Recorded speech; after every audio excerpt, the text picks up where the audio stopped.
부메랑처럼 다시 기업의 이익으로 되돌아오니까요. 방송 광고, 경제에 큰 힘이 됩니다. 부산 방송광고발전협의회.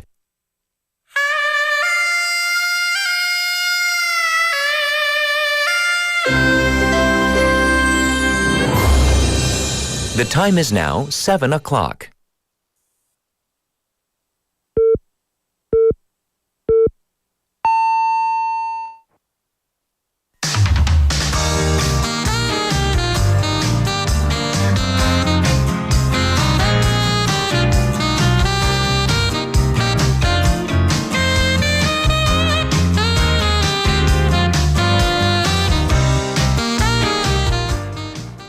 Today is a major day once again. The Constitutional Court will announce the long-awaited verdict on President Yoon Suk-yeol's impeachment in just a few hours. What does this mean? There are much tensions rising around the court itself, but across the country in anticipation of this ruling. This might be an end to a long saga that has lasted 111 days since the National Assembly impeached the president, that has been marked by division and, of course, political turmoil. We're heading towards the end of this major chapter in South Korea's political history. But how the next chapter unfolds is entirely up to us and the country's political leaders as well. I'm Catherine. This is Morning Wave in Busan on Friday, April 4th on BEFM, 부산영어방송.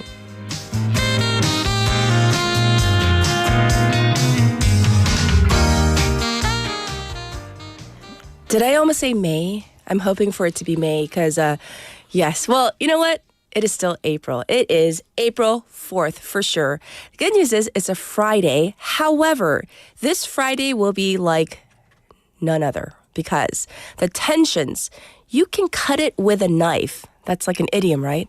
Cut the tension with a knife. Tensions are palpable across the country as the verdict on President Yoon Suk-yeol's impeachment, it's due in about, 4 hours from right now. The Constitutional Court will announce a verdict at 11 a.m. today, 38 days since it began its deliberation, the longest period for any presidential impeachment. This long deliberation period is a testament to how complicated the case was and how carefully the justices have been handling the case. The 8 judges convened yesterday to make the final adjustments on the verdict and the procedures. So if it is a unanimous decision, we will only get one opinion. If the decision is torn, we will get both the majority opinion plus the dissenting opinion. In the meantime, security has been raised to the maximum level around the court. And after much consideration, the court will allow for limited press coverage of the justices heading into the court in the morning for the sake of recording this crucial moment in modern history. So, we've been talking about this for so long now. The impeachment.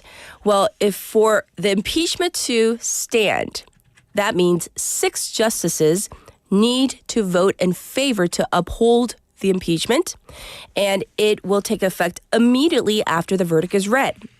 And so the country is standing at a fork in the road.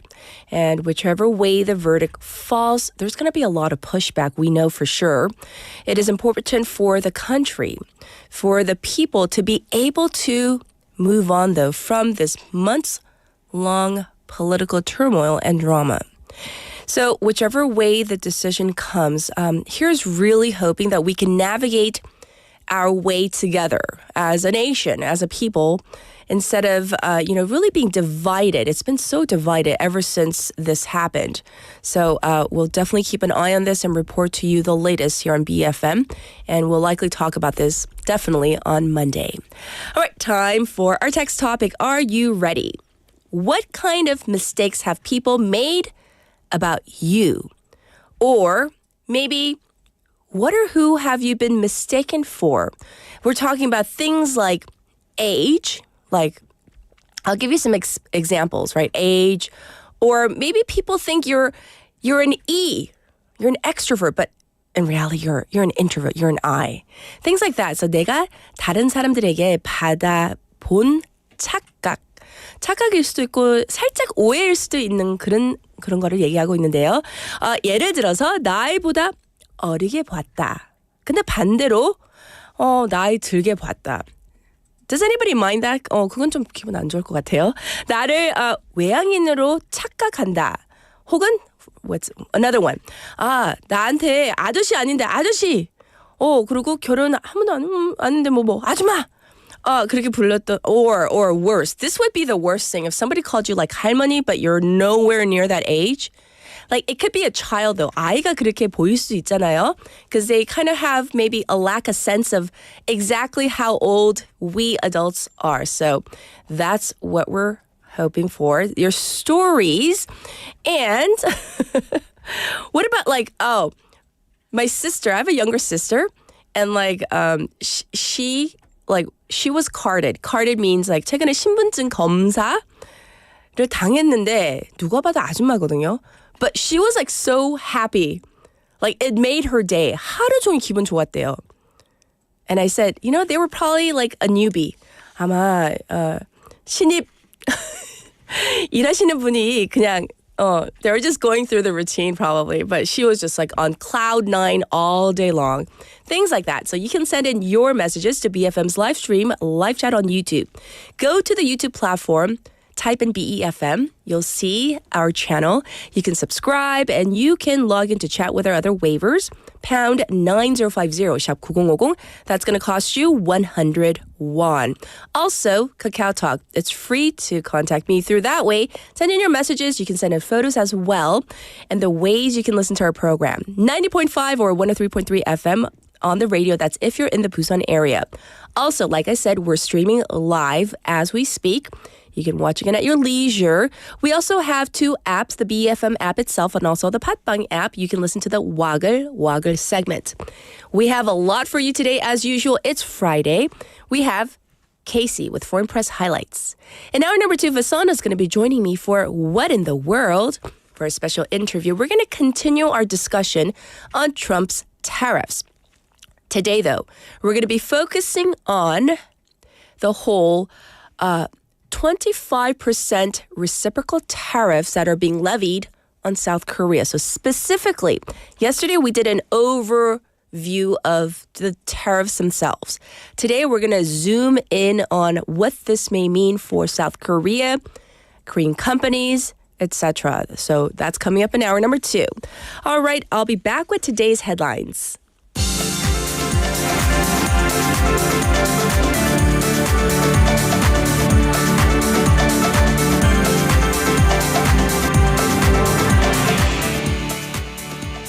It's time for today's headlines. Constitutional Court to announce Yoon's impeachment verdict today. The Constitutional Court is set to announce a verdict for President Yoon Suk-yeol's impeachment case today at 11 a.m., with the decision expected to cause great political turmoil one way or another.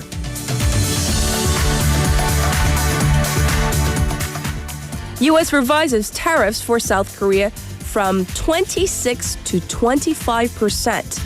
U.S. President Donald Trump's administration has revised a reciprocal tariff rate for South Korea to 25% from the previous 26%, revising an annex to an executive order that showed the rate at 1 point higher than Trump's announcement earlier in the day.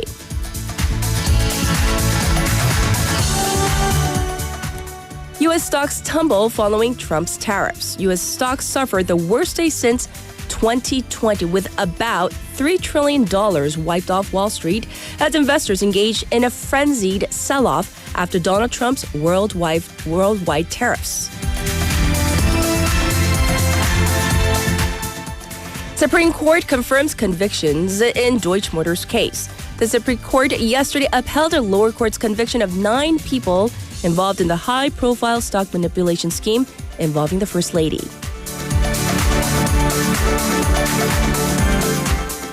Myanmar earthquake death toll rises to over 3,000 as rain threatens disease risk.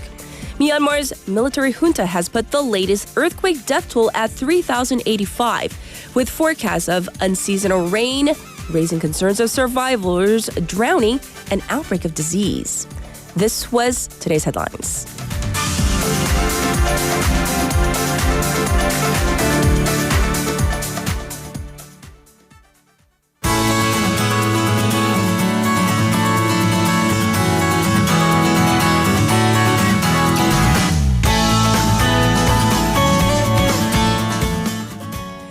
It's time for Busan Updates. We have Sue in the studio. Good morning. Good morning. I want to share something that Michael sent in because he put little, descriptive adjectives. And, just because I can, I'm going to read them. It includes you. So it says, Dear elegant cat. 똑소리 Haley님. Morning bird Sue. So you're our morning bird. Isn't that sweet? Yes. That he takes the time to be so descriptive in his, thank his you. adjectives. 제게 제일 나은 것 같아요. 한국에는 elegance라고 하잖아요. So it's technically elegant. Kind of like demure, yes?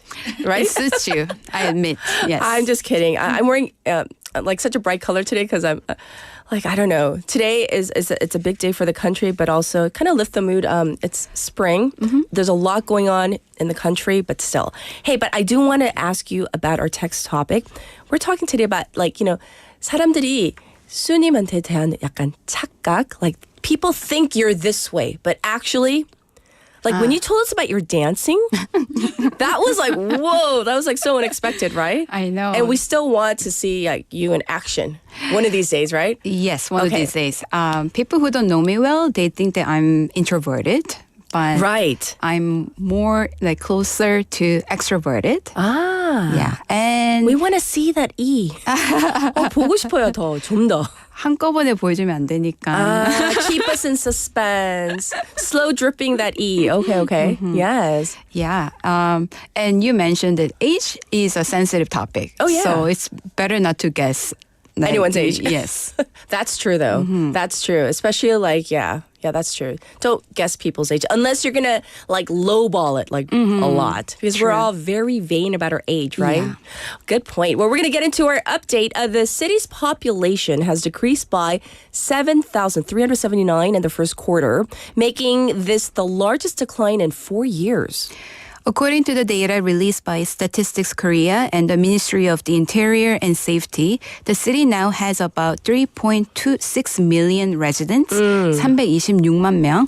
And one of the biggest concern is the falling number of people in their 40s and 50s because they are the core working group age. Right. And their total population is just now over 1 million, but with that 1,000 to 3,000 people leaving each month, it's likely to go below that 1 million mark in the first half of this year.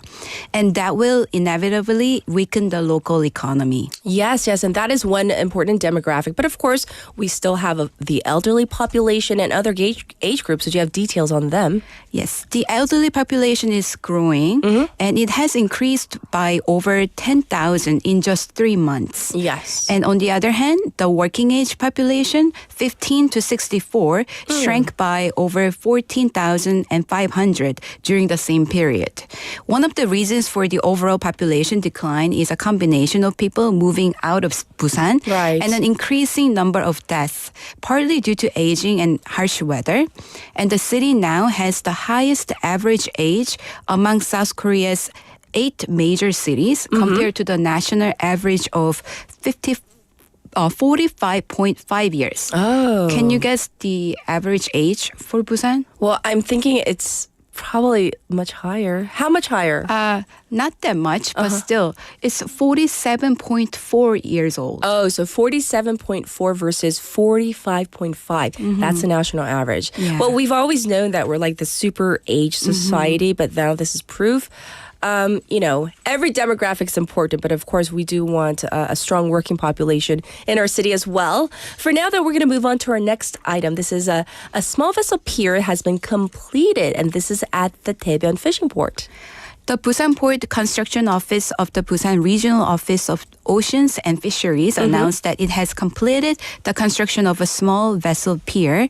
And Daebyun Port is a national fishing port located in Gijanggun County. Right. And the project was launched in response to ongoing requests from local fishermen to address the shortage of docking facilities for small vessels. And the construction began in 2023 and took about 2 years to complete, with a total investment of 6.5 billion won, and the newly built pier spans 303 meters. Oh, wow. I got to check it out because, Kijang and especially this area is really known for their anchovy festival. And I've gone so many times, but I haven't been in the past few years. Oh. So it might be a perfect opportunity to check it out. But definitely anchovies, right? Yes. So Daejeon Port is known as the home of anchovies, 멸치, accounting for over 60% of the country's anchovy production. Yes. And spring is a peak season to catch anchovies. So they have really rich fat content and tender texture.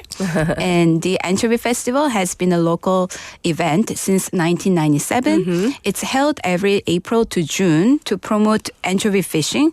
It was only canceled in 2020 and 2021 due to COVID-19. Right. But last year, it couldn't happen because of some internal issues. Sure. A big problem is that many of the key helpers, especially the Women's Association that handled food, are now in their 70s. And they can't participate as much. Okay. And money has also been an issue. But the festival committee secured an additional 30 million won for the budget. Okay. And this year, organizers plan to bring in more young people from the village and hire outside help. And the county officials stated that they will explore ways to support the major local event. Sure. And the 29th Anchovy Festival is going to be held on April 25th to 27th. Wow. So this is just another example of the changing demographics of the aging population in our area. All right. Let's go support, this festival and, of course, our local Busan area. Next up, Busan City will attract 1,000 international students in emerging industries over the next 2 years. Yes, the city is making it easier to bring in foreign students in industries like semiconductors and secondary battery technology. Ooh, so how are they going to go about doing so? So the city was selected for the Ministry of Justice's regional visa pilot program, which allows local governments to set visa requirements based on their industry needs. As a result, Busan will lower the financial requirement for international students from 16 million won to 8 million won. And this will make it more accessible for talented students from countries like the Philippines, Thailand, Vietnam, and Uzbekistan. Okay. And in addition, international students will be able to start internships and job activities earlier. And Busan City plans to work with local universities and the Busan Global City Foundation to recruit 1,000 students in future industries over the next 2 years. Yes. And the goal is to help these students gain expertise, find jobs in Busan's high-tech companies, and settle in the city. Yes. And Busan city official stated that this program will help companies secure skilled workers, boost struggling universities, and increase the local youth population. Yes. So this is definitely something that's not just for the international students, but it's for our city as well. So it's a win-win thing. Lastly, the city is continuing its garden-style urban forest project. So tell us more about this. To make Busan a healthier, greener city, it will expand green spaces, improve air quality, and combat heat waves. Studies show that urban forests help reduce ultrafine dust and respiratory illnesses. And this year, the city will create these climate-adaptive forests, 기후대응 도시숲, near industrial areas to block pollution. And it will also invest 6 billion won in a carbon storage forest at Haeundae Arboretum and find dust-reducing forests in Sinpyeong Jangnim Industrial Complex and Ilgwang Recreation Area. Right, and I love that we have these types of these urban forests in our city. So what else is our city doing? So there will be the wind path forest, 도시바람길 숲, which will circulate fresh air into the city, reducing pollution and heat. And this year, 2 locations will be completed. One near Daeyeon Arboretum and another in Jeongwan New Town. And there will be the child-safe green forest, 자녀 안심 green 숲, which will create buffer zones near schools, including a roadside forest near Singok Elementary School in Haeundae-gu district. And also small gardens will be added at BRT stations, bus rapid transit, it's express bus operation, to provide shade and a touch of nature for commuters. And following last year's pilot project at 4 locations, new gardens will be built at Jure and Dongide University. stations, and the city will also create eco-friendly gardens at Seomyeon intersection to enhance the city's image and plant flower gardens and major entry points like Gimhae International Airport and Busan Station to welcome visitors. I think we're going in the right direction, personally speaking, because like to see the greenery, it's not only good for our health, for our mental health, and just the aesthetics. It looks really nice, right? Yes. Well, thank you for going over all the Busan updates, and have a wonderful weekend. We'll check in with you on Monday. Thank you, Sue. Thank you. All right, everybody. That was Sue with Busan updates, and here is your traffic and weather.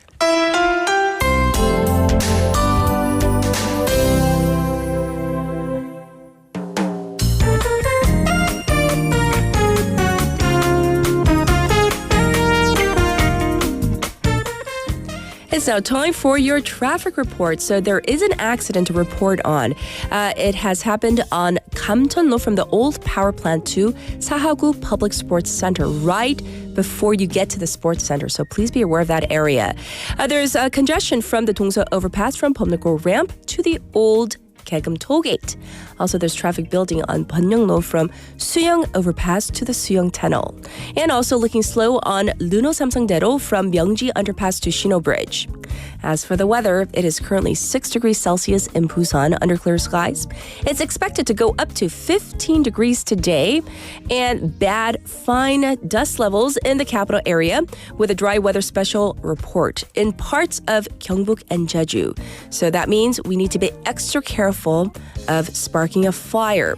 Looking at the weather for the weekend, tomorrow it's going to be cloudy with a chance of rain. You can expect a low of 9 degrees going all the way up to 15. The sun will come back on Sunday with a low of 7 and a high of 17. This was your traffic and weather.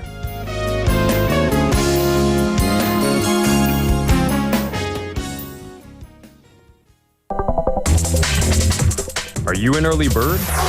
Are you up to date on the news? Are you a trendsetter? For all of the biggest issues from Busan to the world and useful information you need, right here on Morning Wave in Busan.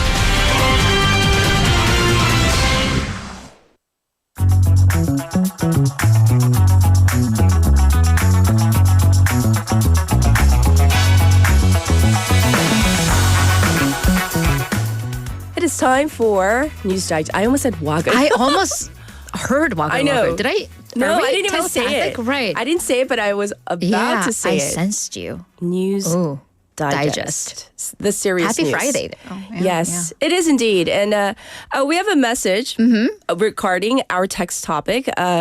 Vivate says, as a foreigner in Korea, some people assume I'm just an English teacher. I think that might be a common one. Like, Very much let's so. not assume. Just Right. because you're a non-Korean does not mean you're only, or you Right. have to be an English Right, teacher. That's right. not the only reason Yes, yes. non-Korean people reside here, right? But welcome. Yes. What's their username? Visvite? yes. Visvite, yes. So what do you do? Yeah, if what you don't do you mind do? us asking. Yes, now we want to know more about Now you. we're nosy. Yeah. Now we're like, You so just what do you, opened what up do you do? Pandora's box. Yeah. Where you do just you didn't live? know. So, what about you? Have you been carded lately? Oh, no, not lately. And I told my sister. Yeah. I was like, it's your 착각.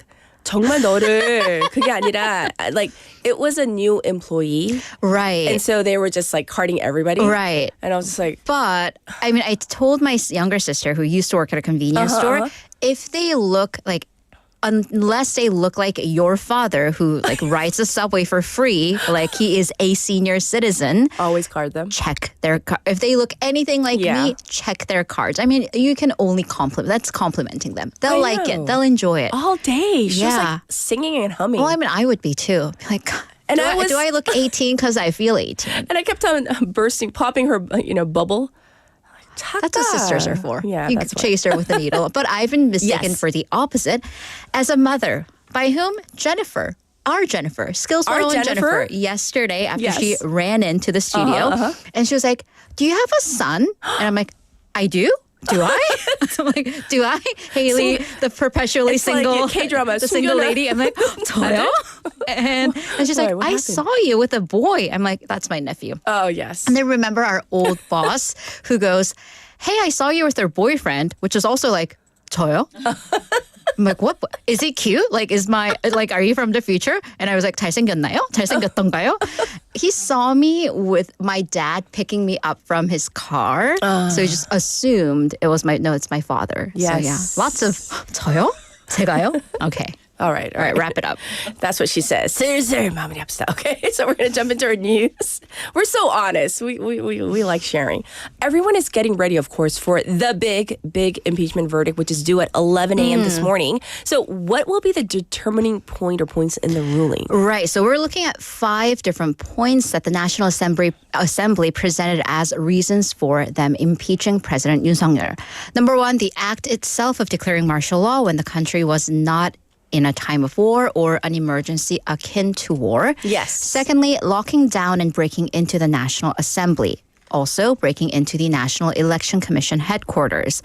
Next, the first clause of the emergency decree, which banned political activities, and also for ordering the arrest and detention of key individuals. So Justice Moon Hyung-bae, who's the acting president for the court right now, will likely read each of these matters and announce the court's verdict on whether they were individually in violation of the Constitution. Yes. However, what will determine whether the court upholds or rejects the impeachment is the final part.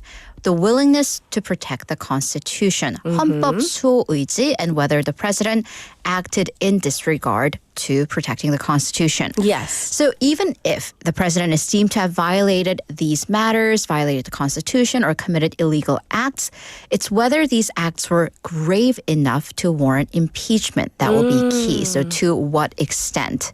So also then we might consider, some pundits are saying that the court may consider the president's actions after December 3rd, after he declared martial law, Yes. including his multiple explanations that the martial law declaration was because of the opposition party's continued impeachment of top government officials, the election fraud allegations he has raised, the budget dispute with the parliament, and even the allegations of infiltration from North Korean and Chinese forces. I see. Also, his unwillingness to cooperate with the investigation and even the physical barrier to entry that the investigators, when they were trying to arrest Yoon, these all might be factors of consideration. So again, the big question, whether these will play a factor in determining the president's willingness to safeguard the Constitution. I see. So once again, 11 a.m., all eyes will be on the Constitutional Court. Excuse me.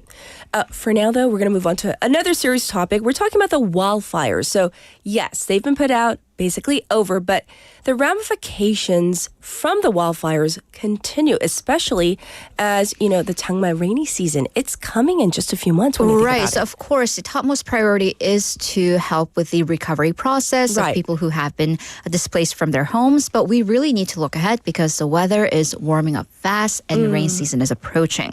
So the fires are out. However, according to the Korea Forest Service's report earlier this month, areas that have seen wildfires, that have experienced wildfires, are at 200 times the risk of landslide, 산사태. Yes. So we're looking at a sample area of Namwon in Jeonbuk province where there was wildfire damage back in 2005. The National Institute of Forest Services went back 5 years later and examined the soil and looked at the weather reports and found that the landslide occurrence was 200 times that of other forests. And so what accounts for this soil weakness? Because we need to know. Right. So why is this such a bigger risk? Well, because the fire burns and weakens the physical traits, the soil bonds. Okay. And then when that happens, the rainwater cannot seep into the soil. So 빗물이 스며들지 못하면서 instead of they run off, they just 흘러 onto the surface. see. Therefore, with that flow, they wash away large amounts of soil. And then on top of that, we need to look at trees because trees usually hold onto these soils, but dead trees, the roots decompose. Basically, they rot away, so they cannot provide that function. They can't hold on to the soil. I see. So when then heavy rain comes down during monsoon season, then it again can be washed away quite easily and quite rapidly. So experts call for measures like putting up structures around vulnerable areas, having around-the-clock monitoring systems, and of course, trees, replanting trees. And the Forest Service has dispatched teams for emergency inspection, and they will come up with appropriate follow-up measures. Yes. But again, we are racing against a ticking clock because the rain season, it's coming up. It's usually around June, July. So we have about 2-3 months left.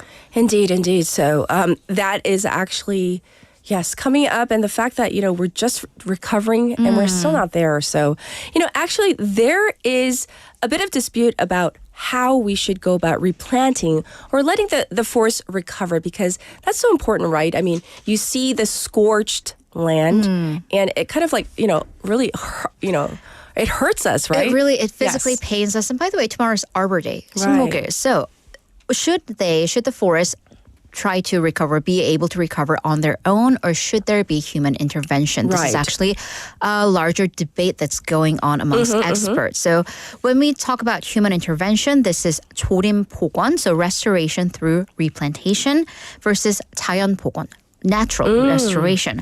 So previously, the old method is that why wouldn't you go in and replant? Because we are able to, and we want to restore as quickly as possible.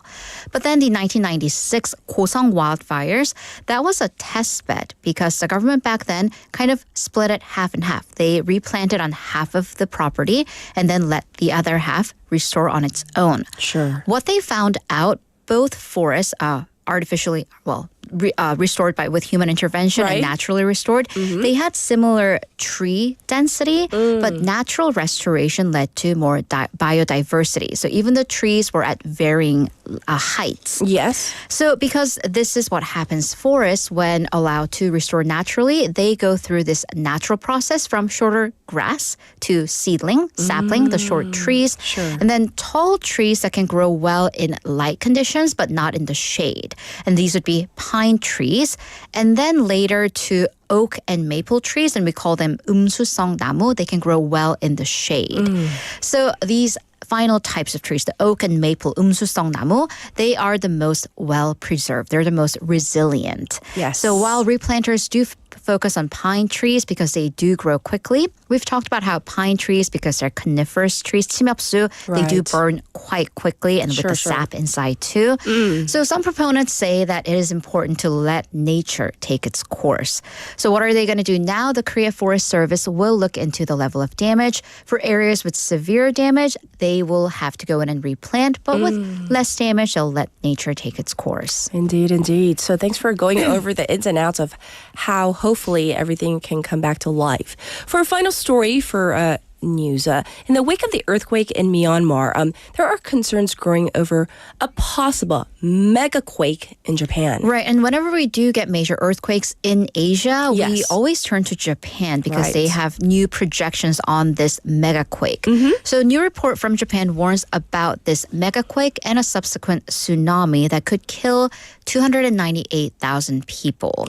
So this is a new government estimate that the damages would amount to about $2 trillion. So this megaquake refers to an extremely powerful earthquake, typically magnitude 8 or higher, capable of causing widespread destruction and possibly triggering a tsunami. So why are we talking about this? We have to look at the Nankai Troph, which megaquakes in this region, they've struck every 100 to 200 years. The most recent was in 1946. So we're getting precariously close to that, at least 100-year period. So that's why it is a major hotspot. So this is an undersea trench that sits, that's about 800 kilometers long, where the Philippine Sea tectonic plate, it's gradually subducting, meaning sliding under the continental plate, which Japan rests on. Because we kind of learned this in, high school, middle school, the plates become locked, so they accumulate energy. And every once in a while, which seems to be 100 to 200 years, they need to release such energy. So of course, earthquakes are notoriously difficult to predict. That's why we get these reports every once in a while, so just to be aware. Yes. Well, thanks for going over all the news for News Digest, and we'll check in with you in hour number 2 for Waga Waga. Thank you, Haley. See you in a bit. All right. Let's get to your messages. Before we get to Cat's Pick, I want to read this one from Taejin. Taejin says this. 대학생일 때 늘 도서관 가면 앉아있는 여학생. 저는 그 앞에 한두 달 사각 책상 앞에 앉아 눈빛을 계속 보냈다 생각하고 드디어 커피캔과 함께 그쪽 관심이 있는데 전화번호 좀 주실래요? 했는데 What happened? 월요일날 얘기할까요? 아니에요. 자, 차였대요. 어떡해. she turned you down? 눈빛을 충분히 주고받았다 생각했는데 저만 착각.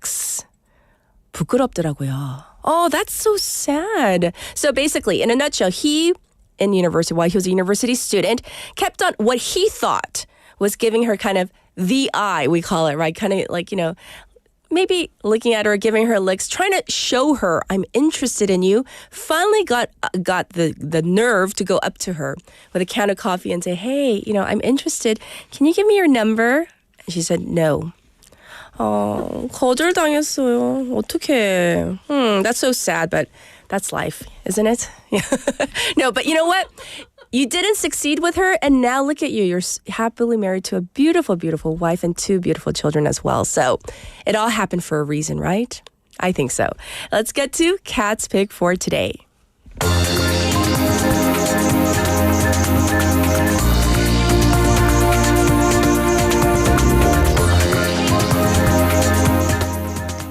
For today's Cat's Pick, I wanted to ask you, the listeners out there, have you heard of this viral cookie challenge? And especially if you have like a young kid at home, maybe you've tried it. So let's listen to NBC News first about the viral cookie challenge. 1, 2 y 3. It's the viral challenge sweeping TikTok. Introducing hashtag cookie challenge. Little ones faced with an ethical dilemma. They get 2 cookies and one of their parents gets none at all. I got 2. For some, it's an impossible decision. Devastation that someone may be missing out. I didn't get any. Oh. Quickly remedied by a sweet gesture. Parents tickled and sometimes relieved by their little one's generosity. Yay! Other kids delighted with a double helping, wasting no time eating it all up. But Mama doesn't have a cookie. What should we do, Lulu? But with a little nudge can usually rise to the occasion. Thank you, Lulu. The question is, do these decisions mean something? Is this a true measure of a child's empathy? I think we all have to be really mindful not to take this one small experiment, which isn't really scientific at all, and broaden it out to... Dr. Jen Hartstein specializes in psychotherapy with children. She says your child's decision can be largely situational. If you just did this challenge with your son and he just got home from school, Yes. Is he hungry and wants a snack? And so I'm more vulnerable to wanting to keep my stuff because I'm hungry versus if he just had lunch and then you did this challenge with him, might you have a different reaction? Dr. Hartstein says a full understanding of empathy doesn't click until age 3 or 4. I was hungry for answers. Would my kids pass the cookie or keep it all to themselves? Oh, you're so sweet. Whether your family member is a cookie monster or a distributor, rest assured that sometimes that's just how that cookie crumbles. What is that saying about the child, if anything? We cannot put all of our eggs in the basket that this is a determination of what this child is going to be like as they grow up, because it's not really determining that.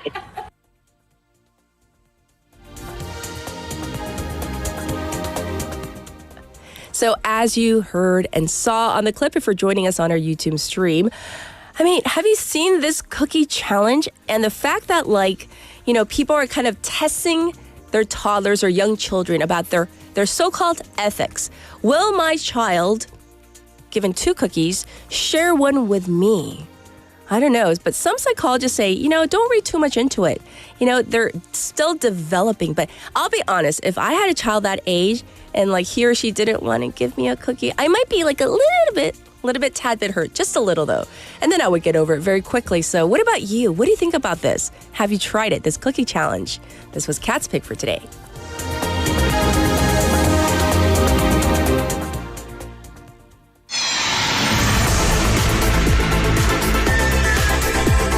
Stay tuned. You're listening to Morning Wave in Busan.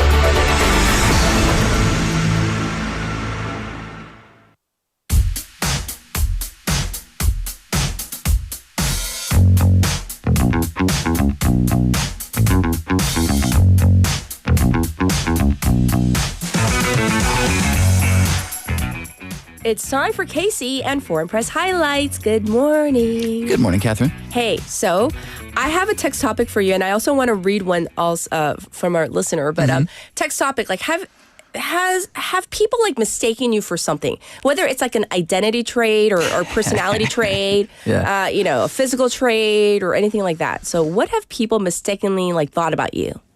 I get this still all the time. Yes. What is it? Are you Russian?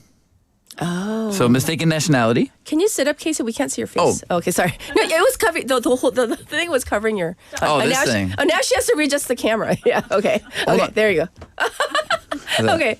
No, your face was covered. That's why. People want to see your beautiful mug shot. So, yes. Mug shot, yeah. This morning it does look like a mug shot. No. It's like I got these dark circles. I have not been mistaken for a zombie yet. Not yet, but I'm looking at myself. Ooh, I could see it. But yeah, usually some people ask me if I'm Russian, and some people... Like straight up, they go, are you Russian? Yeah. In English, though. They ask me in English. Which is interesting. Ruski? Yeah, how do you say it? I don't even know how to say it. Ruski... Ruski? Ti Ruski Chelovek? Oh, that sounds good. And what do you say? How do you respond? I apologize to any Russian out there. I know, it's just in jest. What do you usually say? How do you respond? Niet. Niet. No. No. Actually, no, a couple times I've said yes in English. Just because I don't know. It's kind of cool. Like, all right, yeah, yes I am. I wonder why. I don't know. I guess I perhaps look Russian. I didn't know that. Ooh. Also, interesting. I get this. Do you ever get this from students where they're like, oh, I saw you last weekend? And then they tell, I'm like, where? And they're like, in Somyeon. I was like, wasn't me. I get it a lot. No, I get the whole like, yeah, I've been... You've been ID'd? I've been ID'd several a time. I want to read Tommy's message, who says, somehow people think I have a lot of money. I've never had that. I don't know. It sounds good to me. Isn't that good? Like, at least... Why would people think that? I don't know. Tommy, what's the secret? 그러니까 비밀이 뭐예요? It could be also, I won't give his company name, but he works at a major company. And he like flashes, he's got like ID or something. Are you like flashing your company, like the ID? Rolling up in the company car. Why do people think I'm rich with my Rolex? I don't know. Oh. Sorry. Yeah. Yeah. Rolling out. I'm rolling out the door. You're rolling out, right. Roll me right out of here. Right. And then also like people commenting on our former, like the story about 태진님. 인연이 아닌 거지. Like saying, because Taejin like hit up on a girl and she turned him down. So sad. And I'm going to repeat it over and over because I know it hurts him so much. Ouch. Yes. Ooh, wee. I'm in a mean mood. Let's get into Foreign Press Highlights. What's the story? Where's it from? Okay, well, I just picked the story from The Guardian, but this story could have been from anywhere this week. The world is watching Korea today. This is a big day for one main reason, if not another, I'll get into in a bit. But the Guardian headline was South Korea at a breaking point ahead of ruling on President Yoon's impeachment. So basically, this article and several others from international outlets, obviously, they have kind of just tried to explain what the situation has been feeling like here. And I think it's, mainly for outside observers to kind of understand the pressure that is being placed on the country today, in fact. I feel like we're in a pressure cooker. That's kind of the point of the article, yeah. So they point out right off the bat that the Constitutional Court is usually a very quiet place. Yes. It's even, I guess it's close to Anguk Station. They explain that Anguk means peaceful country, translation-wise. Yes. And they said it has been kind of transformed, especially today. But basically, they say, everybody's waiting to see what will happen. Will President Yoon be impeached or not? The big decision is supposed to come today. 11 a.m. And they say it's ironic that, all of this is taking place in the neighborhood of Anguk. The irony of it, right? Yeah, that's kind of what they're trying to point out there. So what else do they say about what's going to happen or what has been happening leading up to today? Yeah, so basically they're talking about the transformation of the neighborhood. They do give the backstory of, everything that's been going on after, since the attempt at a... what was the technical term? Martial law. Yes, martial law. So basically what they're talking about is the transformation of the neighborhood, and I was fascinated to read the details. I don't know if you've been talking about this all week, but for me, I was kind of like, that puts it into perspective. They say there are going to be 14,000 police officers in the neighborhood. That's more than a tenth of the entire police force here. Yes. They're going to be having a 100-meter radius, quote-unquote, vacuum state. Yes. So no demonstrations in the area is what they're going to attempt. There's a lot of people to corral. Right. So they're going to have a lot of police buses there. Traffic will just forget about trying to drive through the area. All of the palaces near the area, the ancient palaces, as they say, they're going to be closed. So people who are particularly used to going there to see the cherry blossoms don't even think about it. There will be no access there whatsoever. So it doesn't quite sound like Anguk is the point. Ah, yes. Any other measures that we need to know about, especially for, we have listeners all over. Right. And then, of course, maybe for our Korean listeners, they might know, like, today is not a day to go anywhere near that area. Yeah, even if you Anything need else? gas. Yes. Like, so if you live near that area and you're like, I want to fill up my car this morning, forget about it. They're actually closing petrol stations nearby. Gas stations. Gas station. Thank you. Translation. Using my British English. Yeah, Petrol. British. The Guardian. It is The Guardian. Yeah. Also, they're limiting rooftop access to any high-rise buildings in the area. They're telling, this was interesting. You might have reported this already. They're closing the subway station nearby. Subway lockers are going to be sealed. There's a no-fly zone imposed over the court. Right. Police are going to be deploying signal jammers against unauthorized drones. 11 schools in the area are going to close. And this was interesting to me, too. They've told local vendors to close and remove items such as flower pots that could be used as weapons. So they're Flower pots. Right. This is like every possible scenario is They've being thought considered. about. Right. Well, I'm glad they are. Yes. Because we don't want, I think the fact that Korea, whether it's the candlelight vigils or just a peaceful protesting, it's a good thing.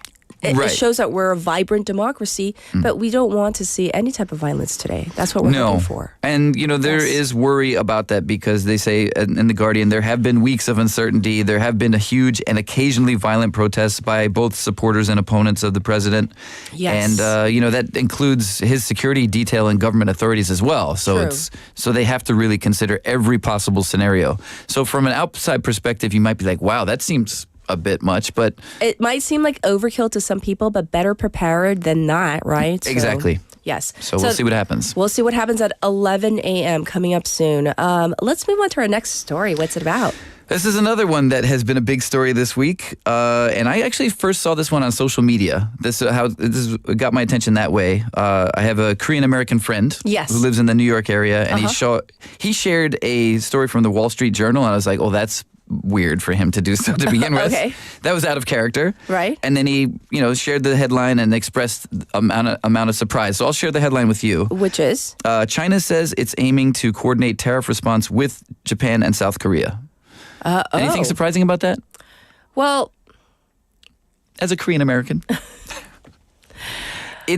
I think his point was to see those three countries coordinating anything these days. Right. But yeah. Even historically speaking. But you know what they say, isn't it? Your the bedfellows, that one? Yeah, that one, or your foe, Yes. What do people say? I can't remember. One day a foe, the next day your foe's foe is your friend. The enemy of an enemy is a friend. Is a right. friend, yeah. There's all kinds of expressions to express, I think, what a lot of people, especially, Koreans who live outside Korea too, right? If you're perhaps not born in Korea and you're kind of like watching things from afar, you probably hear things from your family, grow up with certain beliefs. No, I mean, I've heard from my dad as well. Right. And I'm just, the people, depending on where you're sitting, where you are literally, right. and also your thinkings about, not just politics, but the economy. Right.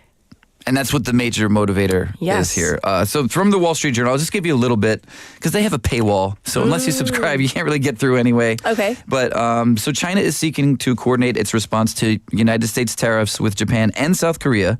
Again, this is according to Chinese state media. And they said on Monday that the world's second largest economy, they're talking about China, looks to bolster regional economic collaboration.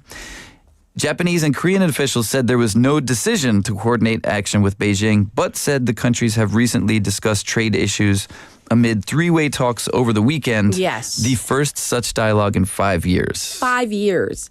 That goes to show you. There is a catalyst for these kinds of discussions. And I actually, like I said, there is a paywall, so you can't really just go and look at this article easily.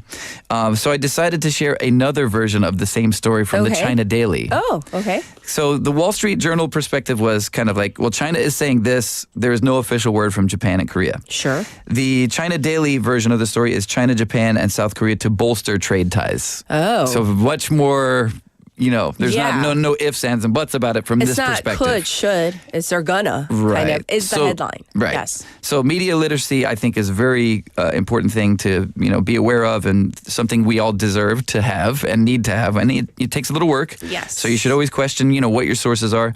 But according to the China Daily version of the story, the three nations announced on Sunday that they've agreed to accelerate negotiations on their trilateral free trade agreement and enhance cooperation in supply chain management and export controls. And again, this is coming to us from China's Ministry of Commerce.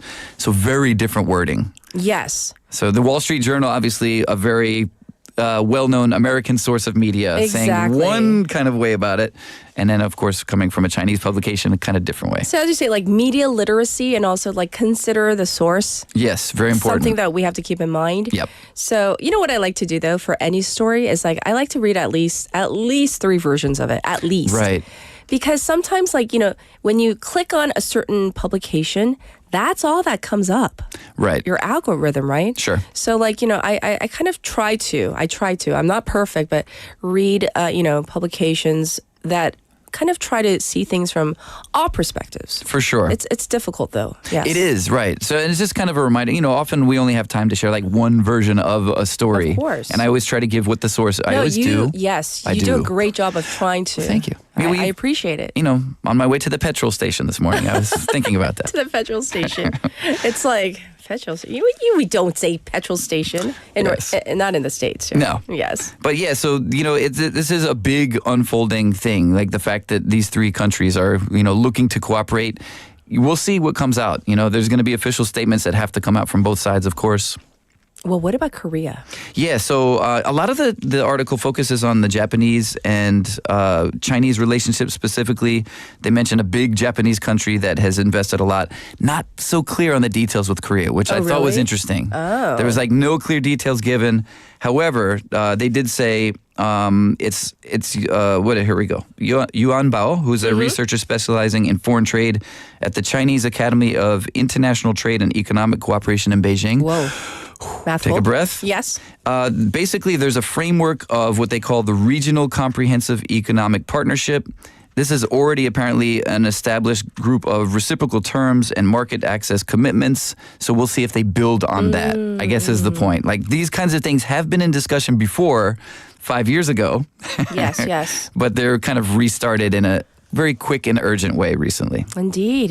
So, once again, we will be covering the whole tariffs issue from a domestic perspective. That's coming up in hour number 2. But okay.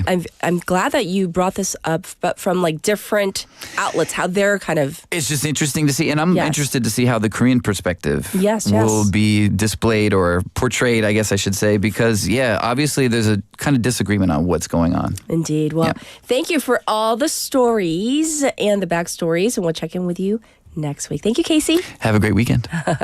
Yes, our Russian friend Casey has to go.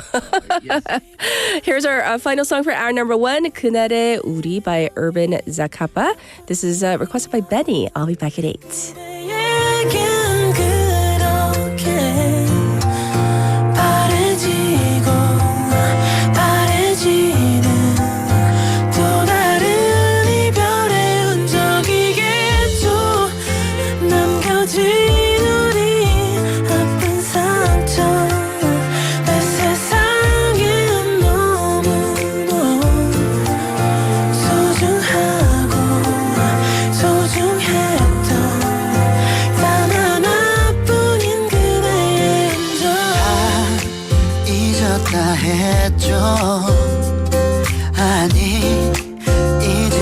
가려 했겠죠. 오랜 기억 속에 그댈 담아두고서 참아왔던 이 시간들 더는 그러지 못해 놓아보려 했지만 추억이란 말 속에 아직도 난 서성이고 있었죠. Baby, 난 그날의 우리 아픈 기억 그대에겐 그렇게 바래지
부산에서 우리의 삶은 축제가 됩니다.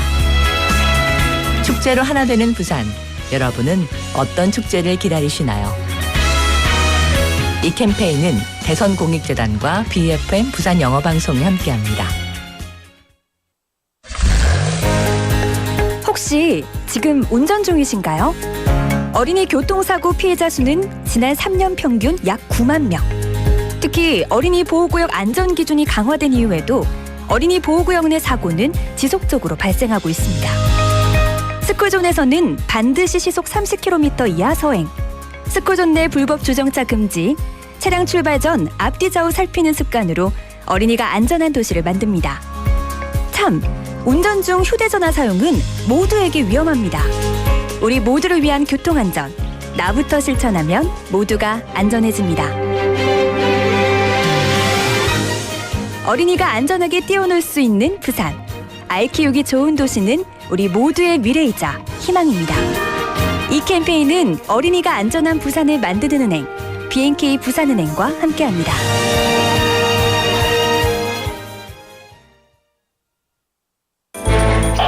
Did you know that an average person in South Korea uses more than 10 kilograms of disposable products a year? While convenient, it does weigh heavily on the environment as they take up to 500 years to break down. Here is how we can cut down on disposable products. First, use tumblers and mugs instead of plastic or paper cups. When you go grocery shopping, bring a reusable bag so you won't have to ask for a plastic one. At home, instead of reaching for single-use paper towels or wet wipes, use rags and towels. These small steps for the environment can have a big impact on planet Earth. This campaign was brought to you by BEFM Busan 영어방송.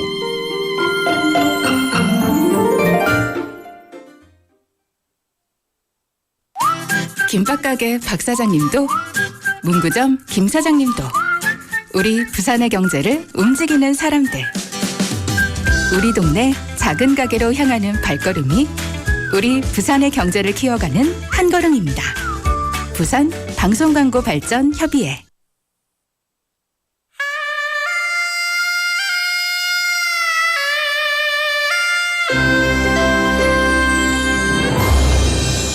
The time is now 8 o'clock.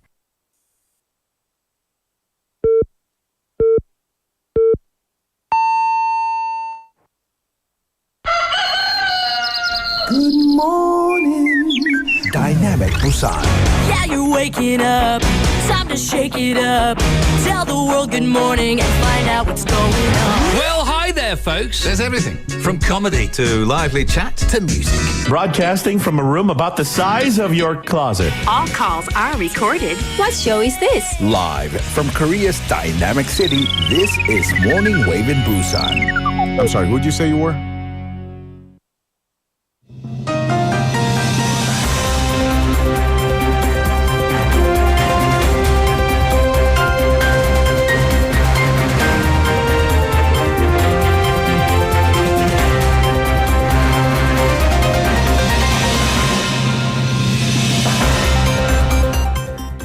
It's now 8 o'clock. This is News Highlights.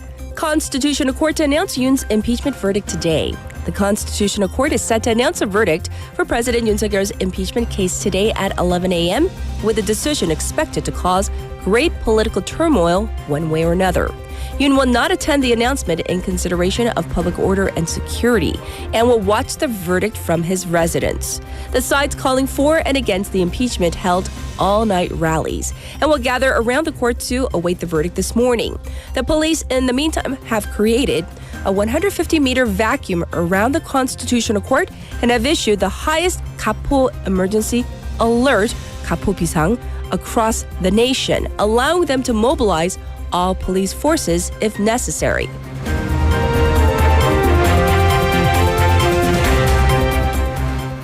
U.S. revises tariff for South Korea from 26 to 25%. U.S. President Donald Trump's administration has revised a reciprocal tariff rate for South Korea to 25% from the previous 26%, revising an annex to an executive order that showed the rate at 1 point higher than Trump's announcement earlier in the day. This was upon negotiations with Seoul, which also expressed regrets over Washington's latest tariffs and vowed to swiftly devise support measures to prevent potential fallouts on local industries under an emergency meeting convened by acting President Han Duck-soo. In the meantime, the 25% auto tax has gone into effect as of Wednesday local time. The automobile tariff is expected to be a significant blow to South Korea, whose vehicles are the top export item to the United States.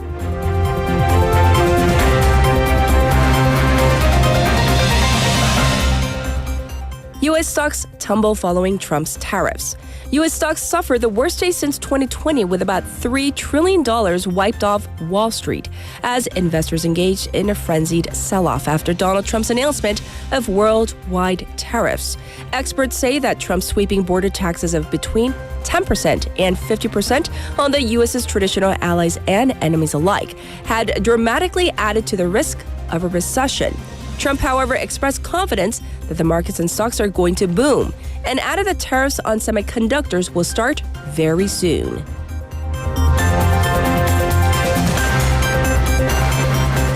Supreme Court confirms convictions in Deutsche Motors case. The Supreme Court yesterday upheld the lower court's conviction of 9 people involved in the high-profile stock manipulation scheme involving the First Lady. The top court found no mistake in the judgment that found the former head of Deutsche Motors, Kwon Oh-soo, and 8 others guilty of stock manipulation in violation of the Capital Markets Act. The case drew widespread attention and amid allegations of First Lady Kim Gun-hee and her mother's implication. But the prosecution did not press charges against Kim nor her mother, citing a lack of evidence.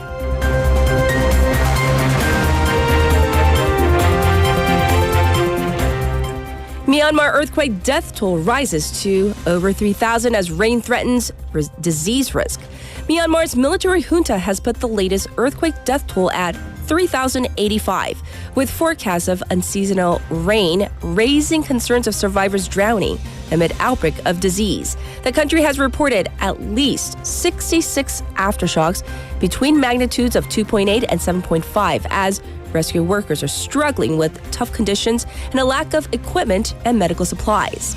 The government said that 17 countries have sent rescue teams, thanking the international community. The junta announced it is reopening airports, which is expected to increase the supply of humanitarian aid. This was News Highlights.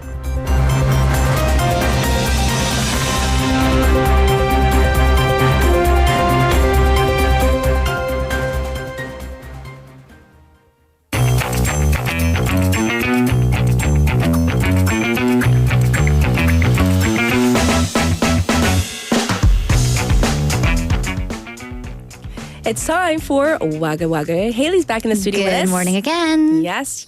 So we're going to dive into our first story. There was a major drug bust in Gangwon. Right. So weird combination of keywords. 옥계항 harbor in Gangneung, an FBI tip, and 2 tons of cocaine.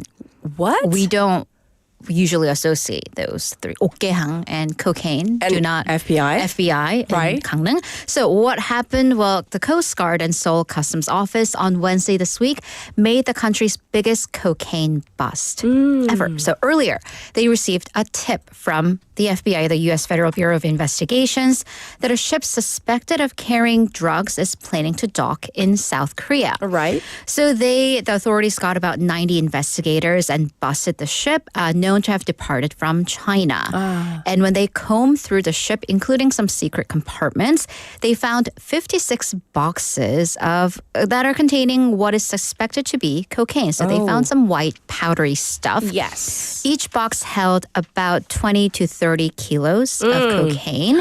So with the simple math, we're looking at about 2 tons. Yes. And the quick drug test, they did a 간이 마약 검사, and it showed it was likely cocaine. The sample has been sent to the forensics authorities for a full test.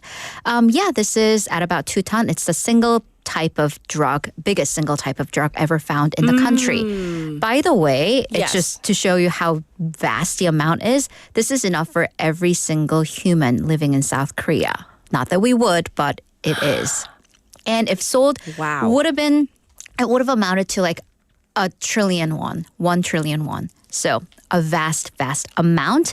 The authorities are investigating the captain and the crew members. There are roughly 24 nationals on board. Okay. Again, detailed analysis will come, and we'll keep you updated. As Leslie saying, wow. Yeah. Tommy, that much? That much. 2 tons is like, that's astounding, like beyond. I mean, imagine, the big cargo trucks. Right. Just filling.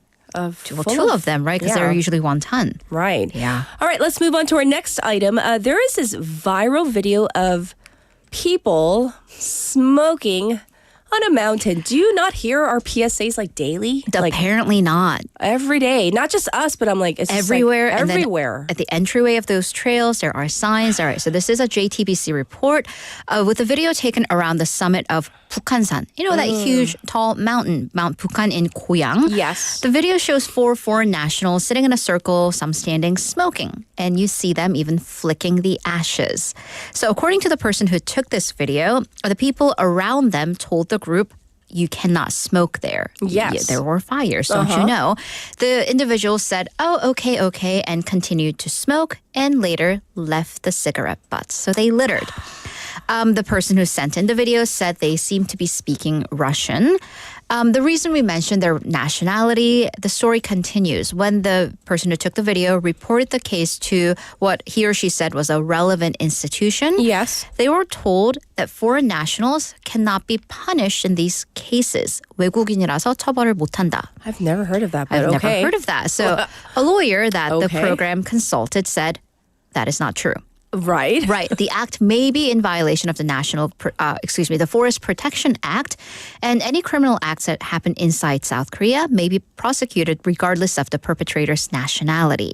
Right. Maybe the official meant we can't trace them down. It's not easy to trace them down because they're non-Koreans. Okay. But yeah. Maybe there was a little misunderstanding. Maybe. But from what I understand, unless you have diplomatic immunity, you definitely can be charged with a crime. And if you have diplomatic immunity, you know better than not to smoke in a mountain. You should. You should. In theory. Yeah. Yes. Many shoulds. Yes. Let's move on. Another social media post that has people very upset. I saw this and I was just like... I was upset. I thought I had misunderstood the situation. Right. But apparently not, right? So a nurse from a Daegu area hospital's NICU, the Neonatal Intensive Care Unit, 신생아 중환자실, posted this on her social media. So it is a photo of her holding an infant.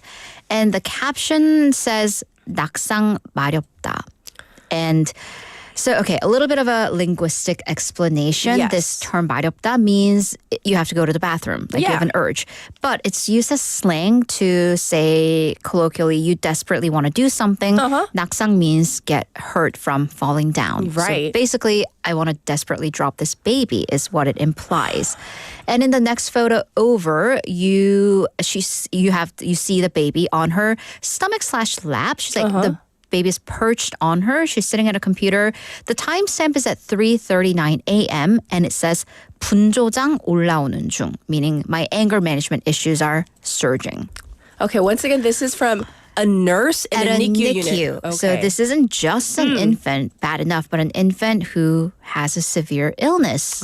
Right. So, by the way, the infant's head is not supported, which, once again, you support the head of the babies. Do we not know that? And as a I nurse, know you that, should and I don't have kids. Yes. So the baby, of course, is a patient admitted at 7 hours after their birth for respiratory problems. The parents, rightly so, very angry and saying that there are no gloves worn when the nurse was handling the baby. And she wasn't holding the baby in a proper way and accused the nurse and the hospital of abuse. I have a question. Yeah. Why are you posting, first of all, any baby, but like, do you have permission? Not your baby. Yeah, right. That's not your baby. You I'm sure they didn't. How did the hospital respond? Right. So she has been removed from her position and they've launched disciplinary procedures and they're looking into whether there was additional abuse. Okay. But the patients, however, or the patient's parents rather, they say the hospital is trying to cast it off as like an individual abnormality. 개인의 일탈. Okay. So the parents say everyone, including the professor who was on the baby's case, the doctor, the head of the NICU, they all admitted that this was wrong and apologized. Yes. Except for hospital admin, the hospital's official side, because their position is because there was no CCTV inside the NICU. They cannot confirm whether there had been abuse. It was inappropriate, nonetheless. Right. So they say that if she did this to their baby, the parents' position, if this was done to one, it must have been done to others, or it's reasonable expectation. Yes. So they filed a police report against the nurse and the hospital. Also, the Korean Nursing Association condemned this action. Oh, thank goodness. Thank goodness. Because, yes, I understand supporting people in your industry, but not behavior like that. Absolutely not. Well, now we're going to touch upon the woggly aspects of Trump's tariffs, which have been imposed on uninhabited islands as well. On penguins. Well, not on penguins, but an island that has penguins. Oh, really? Kind of only penguins. Okay. So there's a 10% tariff on Heard Island and McDonald Island. They are an external territory of Australia. They're some of the most remote places on Earth. How remote? Population? 0. Like 0 human beings? Nil. Zilch. Oh. None. So according to the Australian Prime Minister, Anthony Albanese, he said, well, that shows nowhere on Earth is safe. Okay, so let's look at this. The 10% tariff, what are they on? Well, according to the World Bank data, the U.S. apparently reported $1.4 million worth of products, or imported, from Heard Island and McDonald Island in 2022, saying that they were machinery and electrical imports. Here's the thing. The territory doesn't have buildings. Okay. So what machinery was created and imported? Okay. Other external territories, Cocos Islands, Christmas Islands, and Norfolk Islands. They have Norfolk, for example, has a population of roughly 2,000 with a tariff of 29%. And that's 19 points higher than the rest of Australia. Because I was going to say, isn't Australia sitting pretty low on that list? Low. Right. So the island's administrator says there are no known exports from Norfolk Island to the U.S., but other figures put it at $655,000. So that is to say, whatever documents the tariffs might be based on may have a discrepancy. And vis vitae or v vitae, I don't know how to pronounce your username. Those penguins have gone away with things for too long. They have. The penguins must pay, they say. They're vicious. Okay, for our last story, let's get to it. We're going to talk about getting mistaken as someone younger. What's wrong with that? Why are we talking about that? Well, except how about when you are 106 years old and it's mistaken for a 6-year-old? It's like Y2K. Yeah, I was going to say. If you understand that reference, go get your physical. Because for younger listeners, the fear was when the 2-digit year, turned from 99 to 00, the computers would freak out and not recognize it. That's right. It's true for the US TSA, the airport authorities. Oh. So this woman, 106 years old, she is Kritora Biggerstaff, reported on by Fox 26 Houston.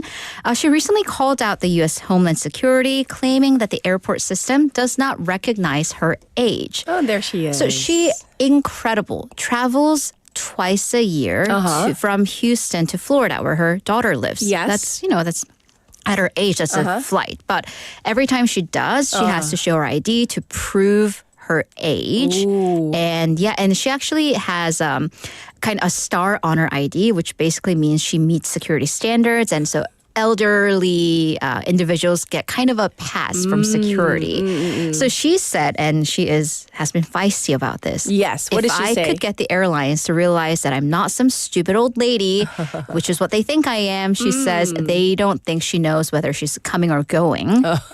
She's fed up, let's just say. So she feels like she is treated like a criminal whenever they ask to see her ID. So their speculation with she and her friend is that the 00, or 101 doesn't get recognized, so only her final digit, 6 is registered, which leads to the ID check. They have even written or emailed the Department of Transportation, the airlines Delta and United Airlines CEOs. Yes. They're waiting on a response. I mean, I love that she is emailing at the age of 106. She's like fighting for her and she's traveling. Right. Yes. And by the way, I looked up the username pronunciation. I was so curious. It's Visa Vita. So now we know. Now we know. We've What's been it mean? schooled. It means Latin life force. There we go. Love your username. And they wrote back saying that basically they're in the education sphere, but not an English professor. So in a different realm, teaching though. Yes. Yeah. So thank you for the follow-up. And thank you for the Waga news. We'll check in with you on Monday. Have a great weekend. You too. It's time for updated traffic and weather.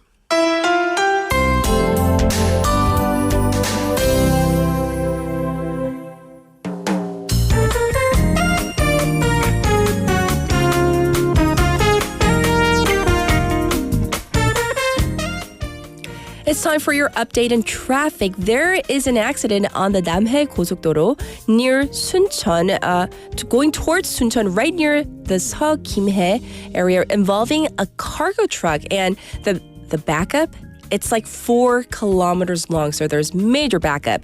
It's also congested from Yeonsuro, from Suyeong to Magmi intersection. There's also traffic building on Byeongno from Daeyeon to Gwangan Tunnel. Also very slow on Chungnyeoldaero from Minam to Naesong intersection. As for the weather, it's currently 8 degrees here in Busan under clear skies. It's going to go up to 15 today. The find us levels are bad right now in the capital area, and there is a dry weather special report in parts of Gyeongbuk and Jeju. So once again, as we told you in the Waga segment, we need to be really careful of sparking any type of fire. Looking ahead for the weekend, the weather. Tomorrow it's going to be cloudy with a chance of rain, a low of 9, a high of 15. But on Sunday, the sun will appear with a low of 7 and a high of 17. This was your traffic and weather.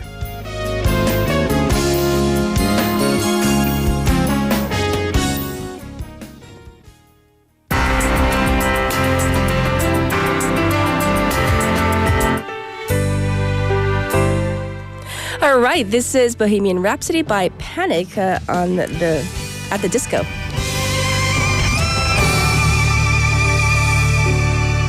뜻하지 않은 아픔을 겪었어 너무 앞만 보고 달렸던 거야 이제 All right, Mistake. 하나되어 by Now and You. 나의 부족함을 다시 생각해 우리에겐 아직 희망은 있어 어려울수록 강해지는 믿음 그래 다시 시작해보는 거야 다시 태어나는 그런 마음으로 우린 해낼 수 있어 다시 일어날 수 있어 그래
Welcome back, everybody. Before we get into our special interview and learn more about the domestic side of Trump's tariffs, let's get into some of your messages. We have 최윤정 Waver saying, 많이 받아본 착각이 저보고 말술 먹게 생겼는데 말술요. 술 못 먹는다고 하면 깜놀랍니다. And she has several more. 그리고 책 안 읽을 것 같은데 책 많이 읽는다고 또 깜놀.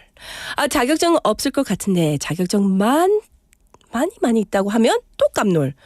굉장히 많네요. 그중에 하나 더 말하면 운동 안 할 것 같은데 다양한 운동하는 것과 26년 넘게 운동하고 있는 거에 깜놀 하더라고요. Wow. So in terms of her drinking, people say, oh, you look like you could, like drink until I guess the sun comes up, but apparently she can't drink. And people have assumed that she doesn't read a lot of books, but she does. Also, that she may not have a lot of licenses or certificates, but I guess she's full of them. And lastly, that looks like, maybe she doesn't exercise or work out that much, but 26 years of just exercising on a regular basis.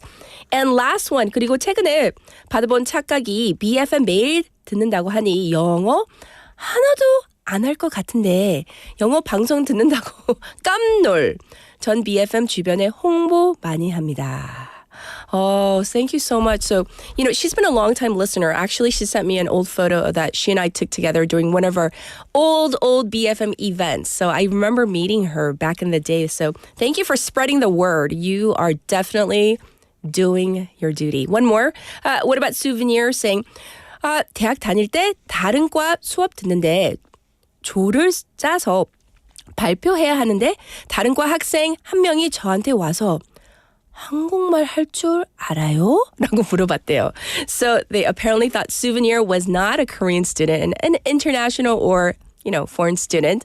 So that's kind of a misunderstanding that popped up when she was a university student. Well, thank you so much for your messages. And now we're going to get into our special interview because we need to know, what do these tariffs mean for Korea? So here we go. Is this the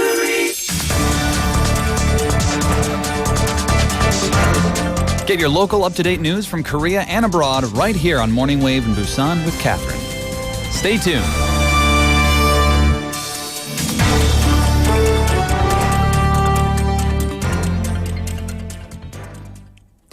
All right, so as we discussed yesterday, the U.S. has announced new tariffs that could significantly impact South Korea's key export industries, including steel, automobiles, and semiconductors. So we're talking about 25% reciprocal tariffs. The 상호 관세, this is after the revision. Remember, it was first 26 and now it's 25. So as trade tensions rise, concerns are growing over whether these tariffs could undermine the benefits of the Korea-U.S. Free Trade Agreement, the FTA that we have, and also disrupt economic stability. So I believe that negotiations are still ongoing, but let's find out more. We have invited to the airwaves Yang Jun-seok, professor of economics at the Catholic University of Korea. Welcome back, Professor. Good morning. Yes. These new tariffs, we were, everybody kind of knew they were coming. We were bracing for them. But to actually hear 25%, that's quite high, impacting South Korean exports to the U.S., particularly in industries like steel, automobiles, and semiconductors. Kind of the bread and butter of South Korea, don't you think? Yeah, it is. But these three industries, I think... it's very interesting that they're treated somewhat differently. Now, you mentioned that the tariffs have been thrown in these three industries. That's not quite true. Semiconductors have not been hit yet. But right now, within the last few hours, Trump has said that he is going to put tariffs on semiconductors very soon. But let me give you the gist of the three different industries. Yes. The automobile, the tariff hits starting today, and it's for 25%. But every imported automobiles into the United States are going to be hit with the same 25% tariffs. Right. And even for domestically produced cars that are assembled within the United States, Trump he's delayed this part of the tariff somewhat, but he said he will tariff the cars depending on how much imported parts that they have. And because the U.S. supply lines for manufacturing, assembling automobiles, and supplying parts, they're integrated between Canada, Mexico, and the United States. Yes. There's no cars that are purely American made. At least somewhere between 30 to 55% of parts that are even assembled in cars that are even assembled in the United States contain about 30 to 55% foreign parts, mostly from Canada and Mexico. Right. So virtually all automobiles that are sold in the United States will be tariffed. And the Yale Budget Labs has said that a price of an average car will go up by $6,400. The labs are not making any difference between domestically produced and imported cars. So in some sense, yes, Korean car exports will fall because they will face higher prices in the United States. But I think this is somewhat important. It goes up for everybody, including American car makers. So every competitor will be on sort of a same footing. So while Korea may lose sales from higher prices in the United States, they may not lose their sales to any other company. Yes. I'm hopeful perhaps that while Korean automobile industry will be hurt, it will not be hurt as badly as some people fear. Okay. Well, yeah. but I'm also curious, Professor, because I apologize for cutting you off because I really want to ask this one. The fact that, first it was like initially 26% and then revised to 25%. However, Japan standing at 24% and the EU at 20%. So why? People are wondering why. Why Korea? Why the 25%? Why is it higher than other countries? Okay, well, the so-called stable genius used a really stupid equation to measure so-called tariffs, but it doesn't actually measure tariffs. What the equation is U.S. trade deficit with a certain country minus U.S. imports from that country. Now, there's a couple of elasticities in there that makes it look technical, but the two elasticities multiplied equals to 1. What the United States did, or USTR did, was to take that deficit number and import numbers for everybody and just divided it. And for Korea, that number came out to slightly over 50%. And then because Trump was feeling, quote, generous, unquote, he divided that number by 2. And that's how we got the 25%. And that's how Japan got their 24%. European Union got their 20%. I see. It's entirely mechanical. So there's, at least so far, there's nothing involved that requires any kind of separate input from anybody. So I guess in that sense, I guess you can call it fair, although I'm not sure if I would use that word. But it doesn't measure anything that has to do with trade barriers, doesn't measure anything to do with tariff rates. And I think you talked about some penguins getting hit by tariffs during the previous segment. Yes. But guess who didn't get hit by tariffs? Who? Russia and North Korea, along with some other dictatorships. Interesting. Now, the U.S. Treasury's explanation is that they are under sanctions, so they're not supposed to import anything from these countries. Okay. But by U.S. government numbers, actually, the United States imported about $6 million worth of goods from Russia last year, and 6 billion, not million. Yes. And it was a trade deficit. So they should have gotten hit with tariffs, but they did didn't. not. Yeah. So interesting to know. Yes. Yeah. And Professor, I mean, what I don't understand is this, and I think I speak on behalf of many people. Isn't there this Korea-U.S. free trade agreement? I mean, what's the point of having a free trade agreement if there are going to be tariffs levied this high on certain countries? Okay, well, let me give you the legal and then political and what I think of it. The legal side is that any FTA contains an exemption provision for national security, public order, or economic sanctions.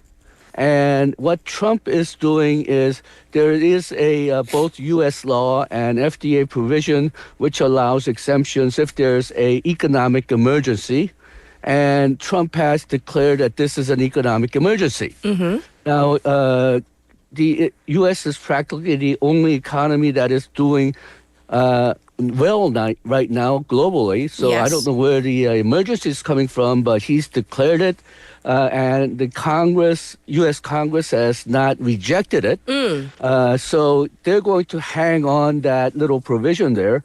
Traditionally, when you have a national security defense, it usually means something military or during a war. Right. But Trump administration, even the first administration, has interpreted this phrase very widely. So that's basically what the problem is coming from. I think virtually all international lawyers will say that this is not appropriate, but the Trump administration is going to stick to that. Yes. And politically, Trump wanted to actually eliminate Chorus FTA during his first administration, but apparently the so-called adults in the room, the experienced bureaucrats and the generals who are supporting him, apparently hit the paperwork. So, literally hit the paperwork. At least that's what a couple of accounts say. So I don't think he's going to worry about Chorus FTA to begin with. I see. And then finally, basically Trump is ignoring all the FTA so far. Every country that he's really threatened individually so far, with the exception of perhaps European Union, has FTA with the United States, Canada, Mexico, Colombia, which was hit with 25% tariff threat first before any other country, also had an FTA with the United States. And during yesterday's tariff announcement, all other countries which had FTAs with the United States, Israel, Jordan, Oman, and so on, they all got hit with the tariffs at least 10%. The only so-called exception is Canada and Mexico. They haven't got hit with additional tariffs, but they were already hit with tariffs to begin with for goods that were supposedly outside the bounds of USMCA, the FTA. But the only reason that those goods were outside the bounds of USMCA was that there was a bureaucratic and negotiating understanding that for goods that were already duty-free, tariff-free at the time, they wouldn't go and list it. So everybody with FTA got hit anyway. Thanks for thoroughly explaining this. I also want to know, is there room for South Korea to negotiate, whether it be a reduction of the tariffs? I know they've been announced, but whether there's room to negotiate or to try to get some exemptions, or do you think this is very firm? Okay, well, I think what Trump has said, well, he's changing his mind so much, we don't quite know, but at least the latest statement has said that he's open to negotiation. Problem is, we don't know what quite to give Trump. If you remember, a couple of days before the announcement on automobile tariffs, Hyundai went in and promised a $21 billion investment in the United States. Trump said thanks. And then a couple of days later, Hyundai was hit with automobile tariffs like everybody else. Yes. This also happened during the when Japanese Prime Minister visited Trump right after the inauguration. He came in with a lot of potential projects, investment in the United States. Again, Trump said thanks, and everybody congratulated the Prime Minister for escaping the tariffs. And then about 3 or 4 days later, they were all hit with steel tariffs anyway. Right. And then they were also hit with the tariff that we saw yesterday. So if just giving things to Trump doesn't seem to work, and we don't know exactly what Trump wants. He has mentioned that he wanted more manufacturing jobs and industry back in the United States, but blanket tariffs that we see are not a good way of doing it. U.S. is going to lose a lot of jobs, more than it saves. Trump has also said that he wanted more revenues so that he can use the tariff revenues to fund tax cuts that are coming up for a Republican Party. Yes. If that is his intention, then what he needs is cash and fast. So in that case, there's going to be very little room for negotiation. Other speculation is perhaps the U.S. wants weakening of the U.S. dollar. Engineering a recession to do it, that may not be the best idea in the world. Other people have speculated that because a lot of U.S. government debt is going to be refinanced this year, Trump wants to engineer a recession so that the market interest rate falls. And some people are saying he succeeded in that because in the last few days, because fear of tariff increases and fear of recession, the market interest rate apparently fell quite a bit. Yes. But again, engineering a recession to do that is not the brightest idea in the world because U.S. will continue to have budget deficits, government budget deficits, and in order to refinance that, well, if the world knows that Trump engineered a recession to do this, they're going to charge higher interest rates. Yes, yes. And Professor, I want to ask you a two-prong wrap-up question. So first up, overall, how do you see all of these tariffs affecting overall the Korean economy? And secondly, I'm very curious about the American economy as well, whether it be the economy in America as a whole and also what consumers, what they may be feeling because of these tariffs. Okay, well, on the Korean side, yes. Because Korea has about 48% dependence on exports in terms of GDP, and U.S. takes somewhere between 18 to 20% of that. U.S. exports are about 9% of Korea GDP. Now, it's not going to all disappear, but it's going to affect a substantial amount of it. Yes. So maybe a decline of 2 to 3% is certainly possible. Korean exports of automobiles to U.S. by itself is about 2% of Korea's GDP. And we've been worried that Korea is going to have lower growth this year, so this is not going to help. I think 0% growth is within the realm of possibility. Wow. With these tariffs. But semiconductor tariffs have not been hit yet. So we may have to wait until what happens on semiconductors to make an accurate prediction.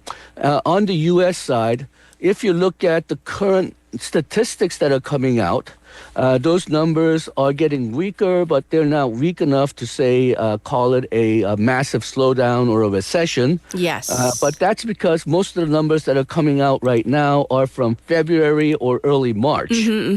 Now, if you look at the so-called forward-looking variables, people's sentiments about the future, they're all down tremendously. Yes. If you look at the so-called GDP now, which tries to predict GDP growth real time, they're right now at something like minus 2.8% annualized. Yes, yes. So, and consumer sentiments, of course, is down substantially. And we just had the biggest decline in U.S. stock market in something like 5 years just now, and it's probably going to go even lower. So U.S. market is crashing, or it seems like it's going to be on the recession is a very real possibility. J.P. Morgan just said that recession is likely this year. The possibility has switched over 50%. Most of the other investment banks have raised their possibility of recession, but right now it's in something like high 30% range, so about 1/3. Yes. But right now the Fed is saying that if you look at just the statistics that have come out in the last few weeks, U.S. is heading for a slowdown, but not necessarily a recession. Well, so much that you unfolded for us, going over the details of what this may mean for not just Korea, but the U.S. as well. But thank you for your input, your expertise, and take care, Professor. Thank you for the interview. Thank you. This was Professor Yang Jun-seok going over the details of what Trump's tariffs may bring to our economy and, of course, around the world as well. This is our special interview.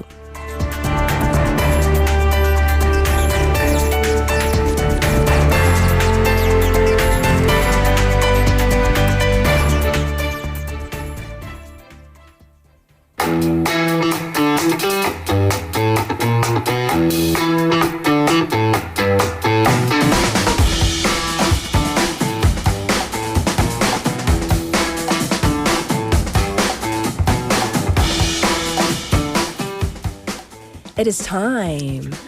Are you getting yourself pretty for us? Vasana's I forgot here. to do my hair this morning. You do your hair?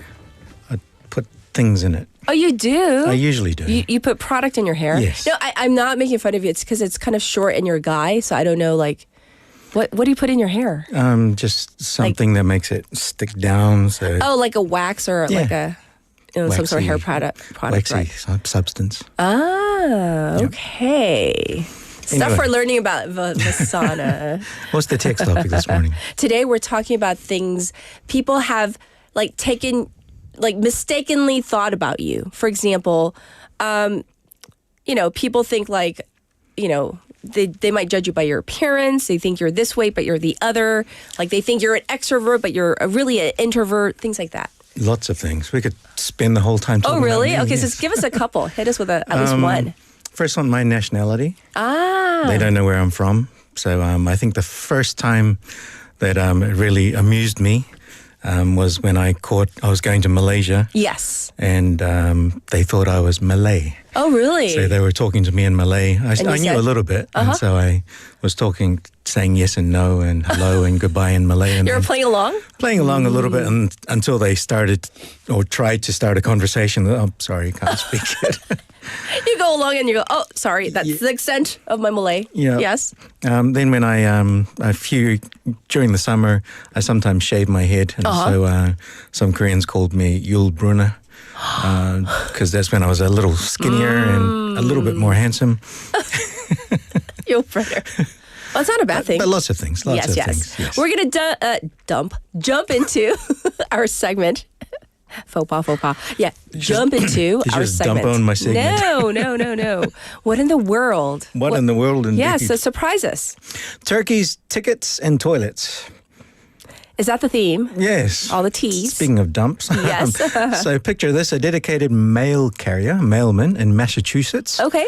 His name's Wayne White. Uh-huh. My goodness, say that fast. Massachusetts Wayne White. Yes. Is just out there doing his jobs, delivering mail and things. Yes. And suddenly, gobbledygook, he finds himself in a real-life poultry pursuit. Poultry meaning chicken? Turkey? Turkeys. Oh. So this man was chased through a neighborhood by a gang of angry wild turkeys. Oh, and they can be kind of like aggressive and vicious. They can be. Right, they can be. But the video isn't quite clear. That's why I couldn't really put it on this morning. But I think they were just chasing him because they thought he was carrying food in his parcel and his bag full of letters and parcels. Yes. And they thought, oh, food for us. Yes. Ooh. Do you want to hear my joke, a Korean joke about what the Korean mother turkey said to the Korean baby turkey? Okay. 아직ek, here we go. Okay, so say it louder. Okay, so what did? This is based. You need to understand both the Korean language and the English language to get it. Okay, get it because let's try. You need to know what noise the turkey makes. Okay, so what did the Korean mother turkey say to the Korean baby turkey? 엄마 칠면조가 아기 칠면조한테 뭐라고 했을까요? Is the question? Yes. I don't know. Have you never heard this before? No, I haven't heard this. So you've heard other jokes like kopi and for Dracula's drink and other things like that. Okay. Okay, this is 가불지마. Gobble, gobble, gobble, gobble, gobble. 가불지마. 죄송합니다. Dun. Okay, we need a drum. Anyway. Yes.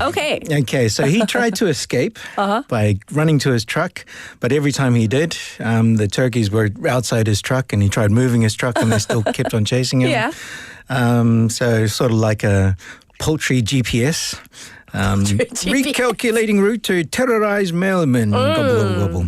Okay, so now his family and friends won't stop sending him texts because it's gone viral on the internet. See. Oh. And of course, at Thanksgiving, he's going to be the main course of every joke at the dinner table as well. The turkey. Yes. Aww. But you know, like I'm sure mail carriers, they have like the most insane stories because they run into not just like dogs and cats and weird human beings, but just like, you know, a lot of stuff, right? I think mailmen and nurses have the best stories. Yes, that's true.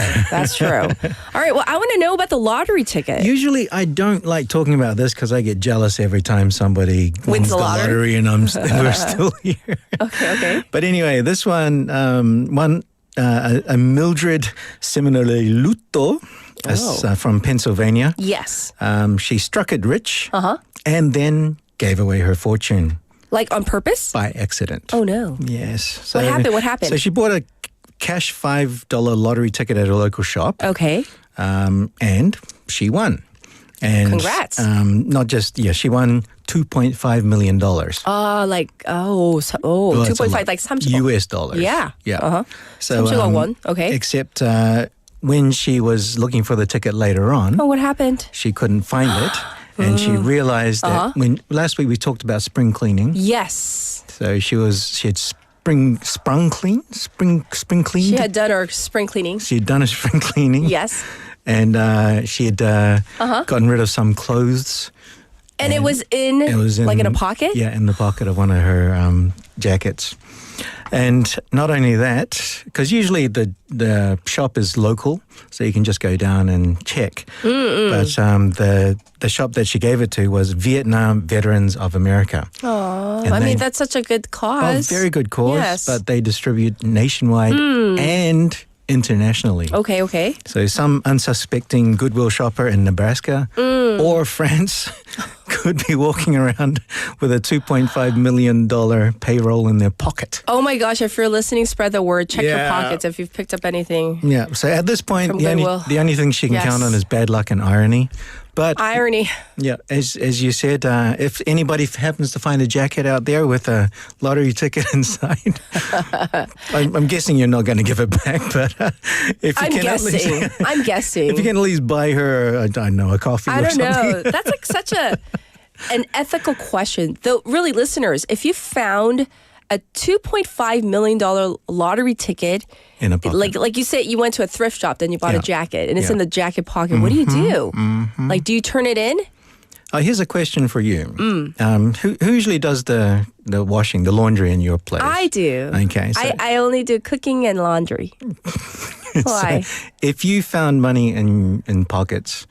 Before you finish, it's all mine.